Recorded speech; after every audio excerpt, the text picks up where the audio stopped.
Penanganan awal diare pada anak di rumah yang bisa Bunda lakukan sebelum membawa anak ke dokter.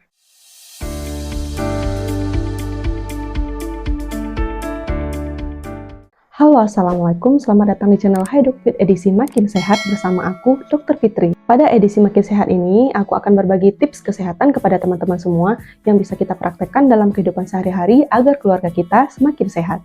Siapa bunda-bunda di sini yang anaknya sering mengalami diare? Pasti Bunda panik, bukan? Aku pun juga pernah merasakan hal yang sama karena aku juga merupakan seorang ibu. Karena aku juga merupakan seorang dokter, pada video kali ini aku ingin membagikan kepada bunda-bunda semua bagaimana cara penanganan awal diare pada anak di rumah sebelum Bunda berpikir untuk membawa anak ke dokter.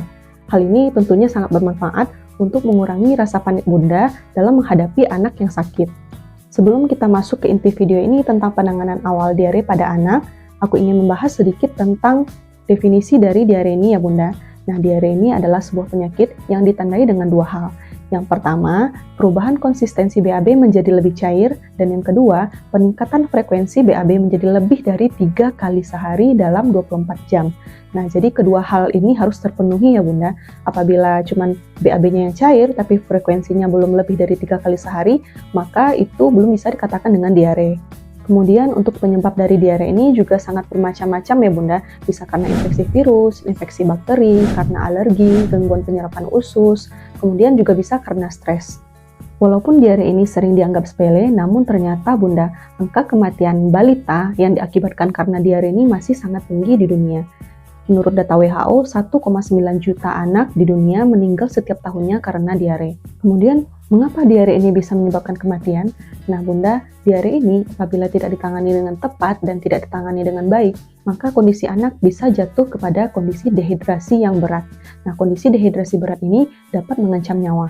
Karena itu, kita harus tahu bagaimana cara penanganan awal diare dan apa-apa saja tanda bahaya dari diare ini untuk mencegah hal tersebut. Baiklah Bunda, mari kita bahas. Inilah penanganan awal diare yang bisa Bunda lakukan di rumah sebelum membawa anak ke dokter. Yang pertama adalah rehidrasi atau cukupi cairan anak.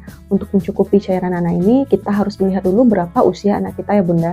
Apabila usia anak kita masih kurang dari 6 bulan dan masih ASI eksklusif, maka untuk mencukupi cairannya cukup berikan ASI saja sesering mungkin. Apabila usia anak kita sudah lebih dari 6 bulan, maka kita bisa berikan air putih ataupun Oralit untuk mencukupi cairan tubuhnya. Untuk air putih, Bunda bisa berikan sedikit demi sedikit semau anak.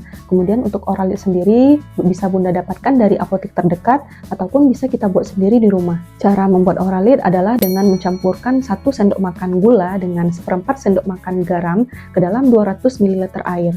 Kemudian untuk takaran pemberiannya, apabila anak kita masih berusia di bawah 1 tahun, maka berikanlah Oralit sebanyak 1/4 sampai dengan setengah gelas Oralit per kali diare. Apabila usia anak kita di antara 1 tahun sampai dengan 4 tahun, maka berikanlah Oralit setengah sampai dengan 1 gelas Oralit tiap kali diare.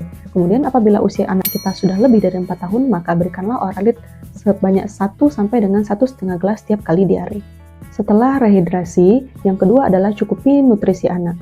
Untuk mencukupi nutrisi anak ini, apabila anak kita masih MPASI atau berusia di bawah 1 tahun, maka berikanlah makanan sesuai dengan usianya, namun lebih dilunakkan konsistensinya daripada konsistensi yang biasanya, agar anak lebih mudah untuk mencerna makanan. Kemudian apabila usia anak kita sudah lebih besar atau sudah bisa makan makanan keluarga, maka berikanlah makanan yang bernutrisi. Kita bisa berikan seperti nasi, telur, ikan, kemudian juga bisa ayam yang sudah dilunakkan. Dan kita juga bisa memberikan yogurt yang merupakan probiotik untuk melindungi pencernaan anak. Kemudian hindarilah makanan-makanan yang dapat menyebabkan diare semakin parah, seperti makanan olahan, kemudian junk food, makanan cepat saji. Kemudian juga hindarilah sayur dan buah-buahan yang bisa menyebabkan perut semakin kembung dan menghasilkan gas, seperti sayuran hijau, seperti brokoli, kemudian jus buah, dan kacang-kacangan. Berikanlah anak makanan dengan porsi kecil namun sesering mungkin ya Bunda. Setelah kita memberikan cairan dan memberikan nutrisi seperti yang sudah aku jelaskan tadi, maka selanjutnya Bunda harus memantau kondisi anak. Apabila kondisi anak ada perbaikan, dalam artian anak masih mau makan, masih mau minum, masih aktif bermain, maka kondisi seperti ini tidak perlu dibawa ke dokter ya Bunda. Kita tetap pertahankan saja nutrisi dan cairannya tadi.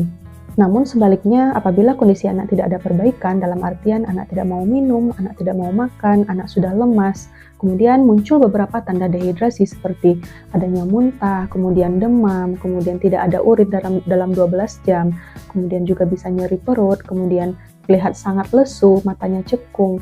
Nah, kondisi-kondisi seperti ini adalah kondisi di mana kita harus segera membawa anak ke fasilitas kesehatan atau ke dokter.